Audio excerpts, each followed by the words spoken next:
Eye on Macedonia starts right now.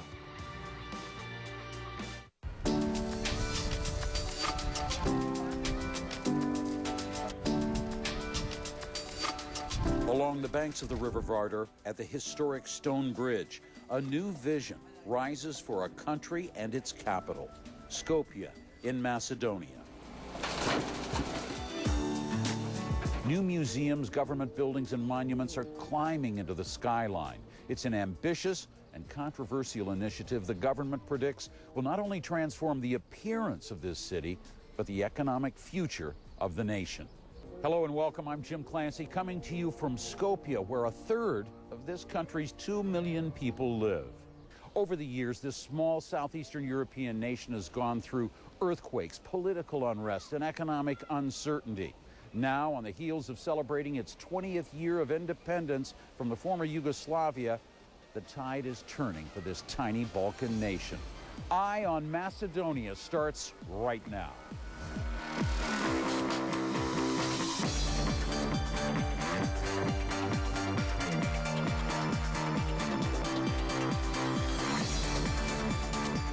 Macedonia is a country steeped in history. Walking here alongside the Stone Bridge, one can look up at the hillside above and see the Turkish fort built in the 18th century, evidence of the Ottoman Empire that ruled here for hundreds of years.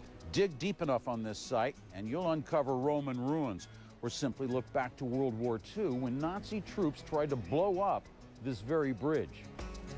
Today, leaders are trying to write a bold new history. It's a project called Skopje 2014, a redevelopment of the capital. But as noted, it's not without controversy. Here's Atika Schubert. From the moment your plane touches down at the brand new Alexander the Great Airport, you're swept up in Skopje 2014, the campaign to revitalize this tiny European capital city. Population, almost 1 million people. Famous landmarks, well, the 15th century Stone Bridge, but not much more than that. Until the government unveiled this, 22 meters of nationalism in rainbow-colored lights.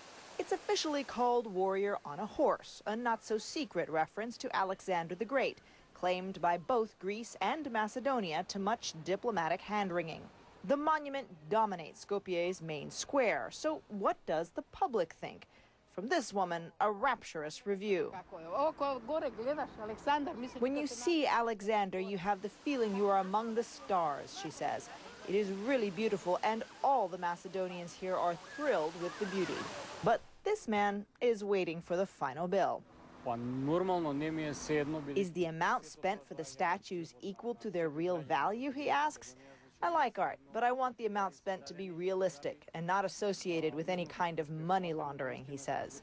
It all adds up to a government estimate of about $100 million, but critics say the cost could be hundreds of millions. With a whopping 30% unemployment, some say the money could be better spent elsewhere.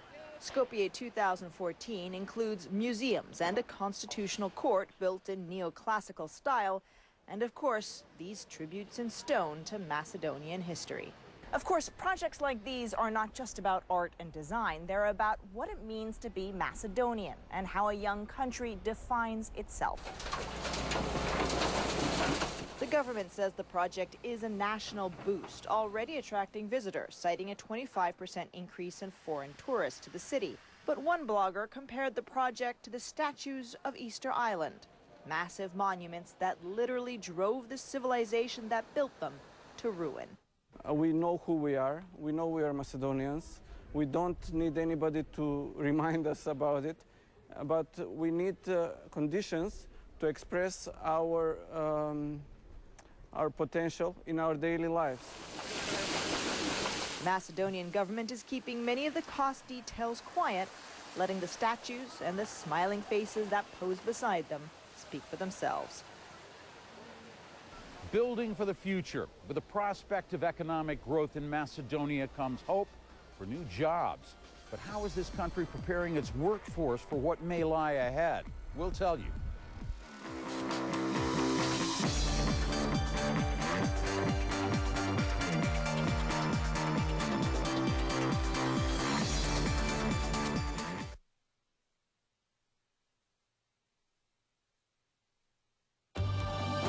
Why have Johnson Matthey come to Macedonia? Well, the quality of the labour force, the tax situation is attractive to us, but I must say the help, the encouragement, the enthusiasm of the Macedonian government were crucial. So my message would be, this is an easy place to do business. Extraordinarily proud to be here.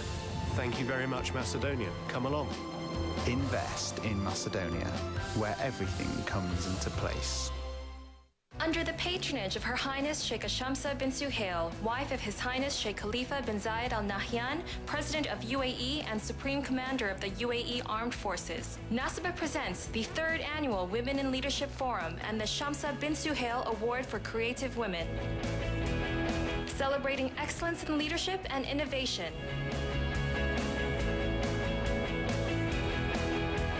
On November 23rd and 24th at the Emirates Palace in Abu Dhabi. How is it possible to take at least 30 days to travel 95 miles?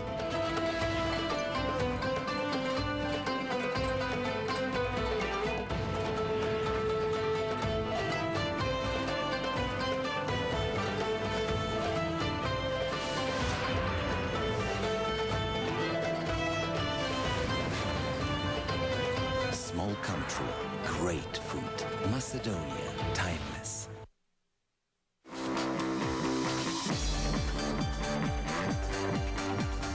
Macedonia is struggling with unemployment of 30% or more, while factories like this one struggle to find qualified workers.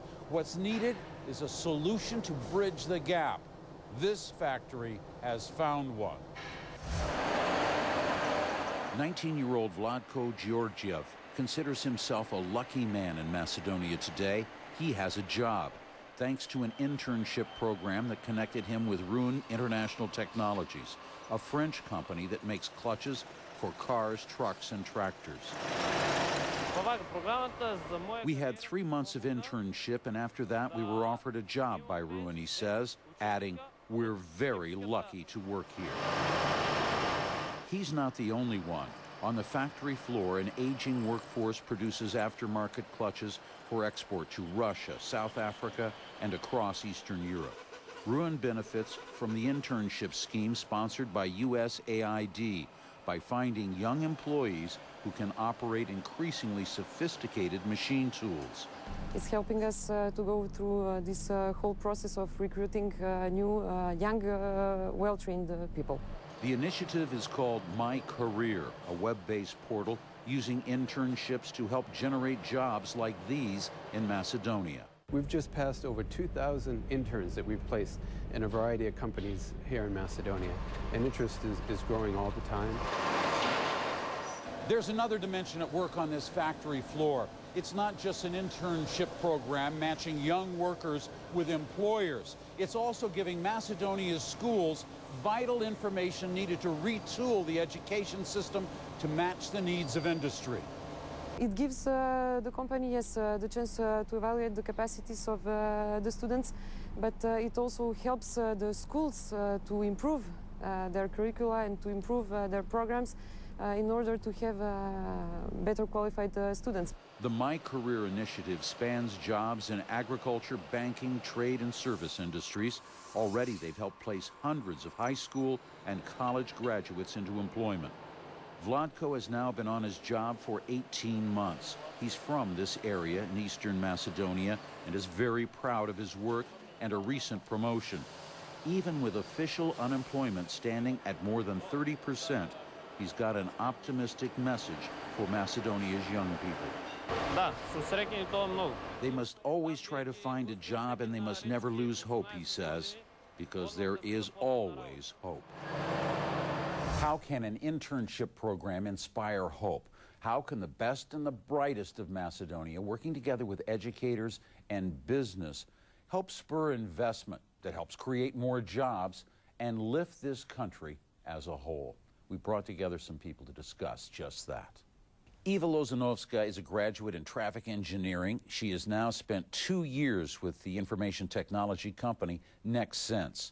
Ivana Dobrevska is a graduate in classical languages, studying ancient Greek and Latin, but there's not much job opportunities out there in that sector, so she's working in human relations in a bank, the Okrid Bank, part of Societe Generale Group. Atanas Kochov is Dean of the Faculty of Mechanical Engineering at the University of St. Cyril and Methodius here in Skopje. It is one of the oldest universities in the country. He is directly involved with the internship program. Irena Popovic is the creative department manager at NextSense here in Skopje. That is a software IT company that over the last 5 years has grown from 20 employees to 66. Dean Kochov, how would you describe the impact of this internship program?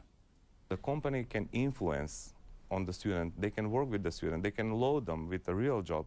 They're going to work with the students, and at the end, the next year, they're going to continue the same job. Ivana, how did it work for you? All right, you've been studying Latin and Greek? Yes. Well, I feel very lucky to find this job since my educational background is different. The process of getting a job itself, in general, in Macedonia, is very long. So every person who is involved in this internship program have a bigger opportunity to find a job. Eva, you did study traffic engineering, and Yes. you're working on that in software right now. So you were more prepared for things, weren't you? Yes, I could say that I was prepared, but this is a new technology that I was involved, and we only hear about that on our studies. We didn't actually know how to work and how the process works.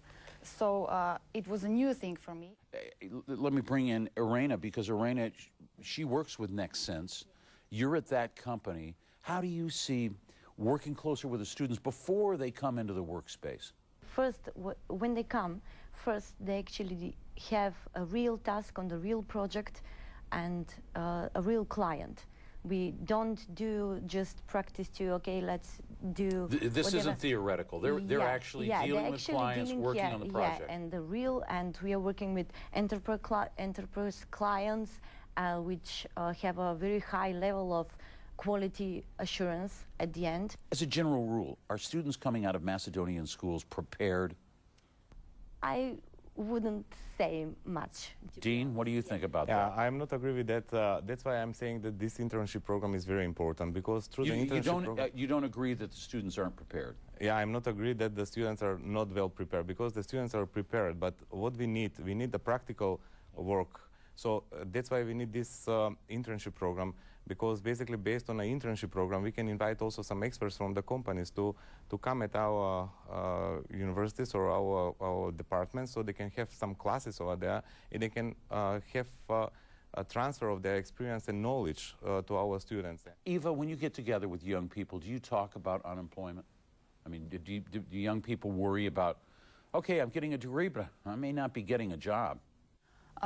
Yes, they are all worried. We are all worried. The fact that 30% of unemployment shows that. And for the employers, I mean, is there a concern that, well, I can't get the people I need, I can't expand my business? I really think that these youngsters have to work on themselves more, to be honest. We do work with them to find themselves and where to direct their knowledge and their skills and what they actually want to work. Are you optimistic about the future, Eva? I am, positively, in the sense of making the education closer to the world standards. That internship is like the main channel to collect our resources. You know, when you see them from the beginning and when you see them after a few months of work, and when you see what they've become, what kind of people they become, and what kind of professionals, it's really exciting too. Well, on that note of optimism and enthusiasm, I want to thank you all for being with us and helping us better understand how the workplace is changing in Macedonia today. With more education comes the prospect of new opportunities. One industry that's providing some jobs here, the film business. Next, Macedonia Goes Hollywood. A small production company lights up your world of entertainment with stunning skill.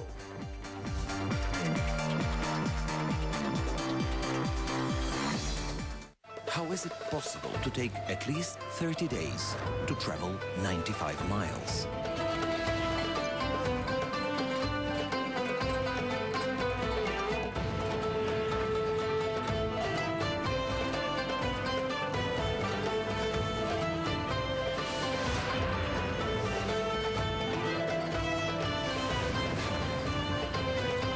small country, great food. Macedonia, timeless.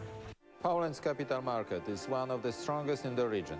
Warsaw has become a financial hub of Central and Eastern Europe, with a leading role for the Warsaw Stock Exchange.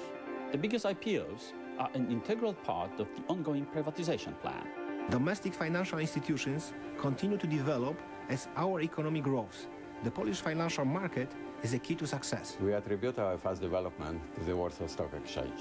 Polish capital market, the winner's market. Don't miss the opportunity. Your world, up to the minute, with CNN's Hala Gurani. The latest on the stories you need to know right now. When we know it, you'll know it. International Desk, weeknights only on CNN. My mission is to get the viewers to understand the world around them. People are starved for news about the world and context about the world. The show is able to appeal to people at every level. Fareed Zakaria GPS, Sunday on CNN.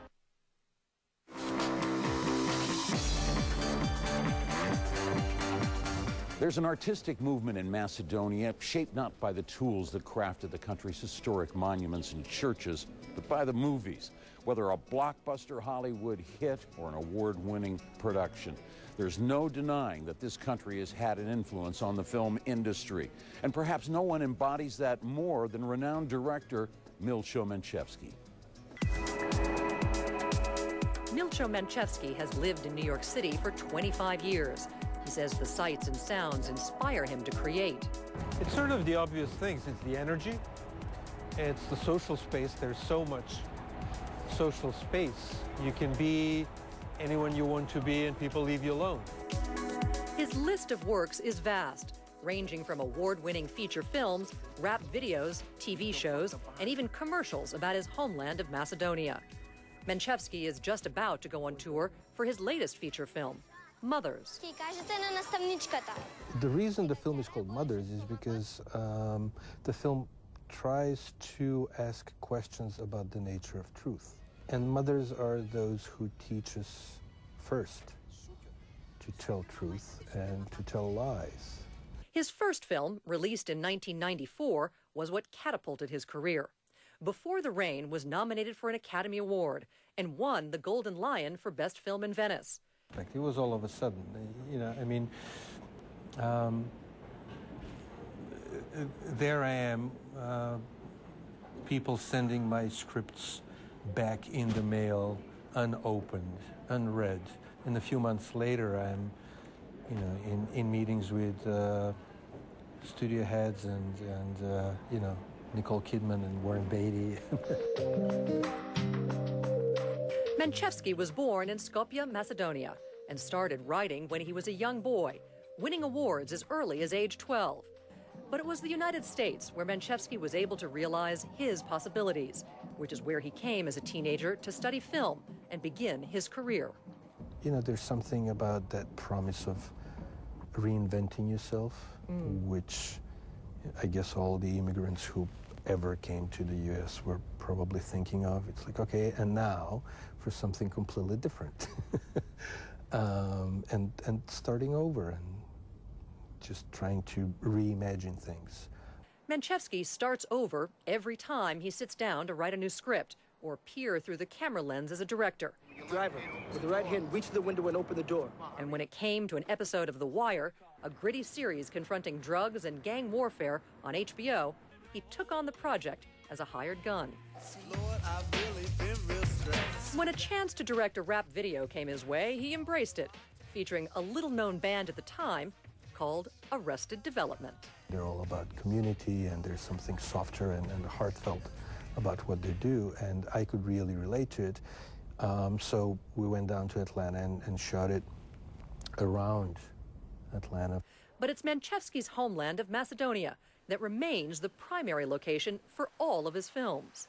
I love seeing and hearing familiar things, and I think all of us do. There's something comforting about recognizing a building or a corner, about hearing a language that you haven't spoken in months, about running into someone you haven't seen since high school. So there's something beautiful about it, something very comforting and very human about it.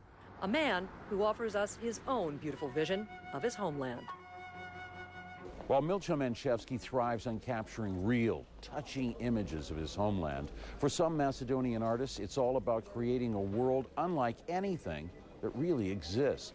Now, when you think about mind-boggling movie special effects, would you be surprised to know that Macedonians are playing a major role there too? Well, don't be, because they are. A team of Macedonian graphic artists has created their own mini Hollywood right here in Skopje, and there's a good chance that you've seen their handiwork.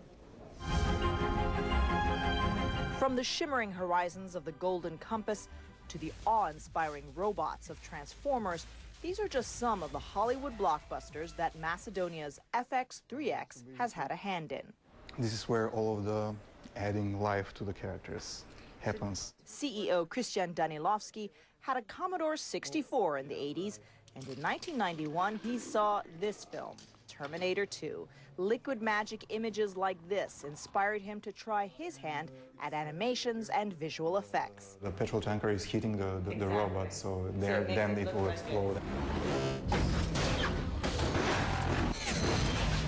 Today, Christian can count Terminator 4 in a long list of work. The company's motto, star quality without the star attitude. For us, we take pride in our work, no matter how big or small. So we want to do it professionally in the highest possible quality within, the given budget and schedule. We're aware that, the stars are on the screen, not behind the screen. This is the heart of operations for FX3X, and don't let its humble appearance fool you. This is where Hollywood magic is made, where the fantastic becomes real. For Macedonia, FX3X is a model business, carving out a niche market with a small but talented workforce, delivering Hollywood effects at Macedonian prices, with a staff of about 150, many trained from scratch by Christian's team. FX3X may be small, but its impact is much bigger, says film professor Dian Iliev. It's a company that in the past few years made a significant success and breakthrough in the Hollywood. So it opened practically door for Macedonia. Here, for example, we had to include a real car so the actor can interact with it. FX3X is now sprinkling its movie magic at home, creating this transforming taxi for a local comedy film. With seamless scenes like this, FX3X has put Macedonia on the Hollywood map. Hard to believe that company was only founded in 1997 in a warehouse right here in Skopje. Since then, they've made more than 20 feature films. All right, now I want to introduce you to a voice you're not likely to soon forget. We're talking about the vibrant, soulful sound of Esma Rajapova, the queen of the gypsies. She's been around for some 60 years, and she's still going strong.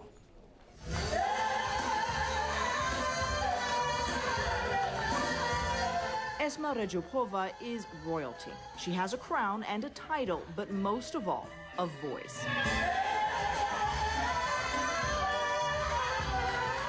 Esma is queen of the gypsies. She was born in Skopje to a Roma family, the fifth of 6 children. Her father cleaned shoes for a living, but loved music. He taught Esma the complicated rhythms that became the song she says she wrote at just 9 years old, Chaye Shukariye, Beautiful Girl.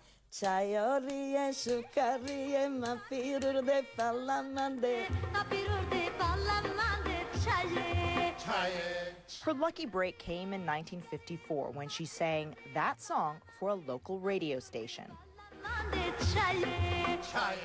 That broadcast changed her life. Musician Stefan Teodosievsky was listening and instantly signed her up, becoming her mentor, manager, and later, her husband. They toured the world. Once, they drove through Iran and Afghanistan to the world's first Roma music festival in India. She says they arrived just 2 hours before her performance and were astonished to hear groups from Hungary, Turkey, and Greece all singing her songs.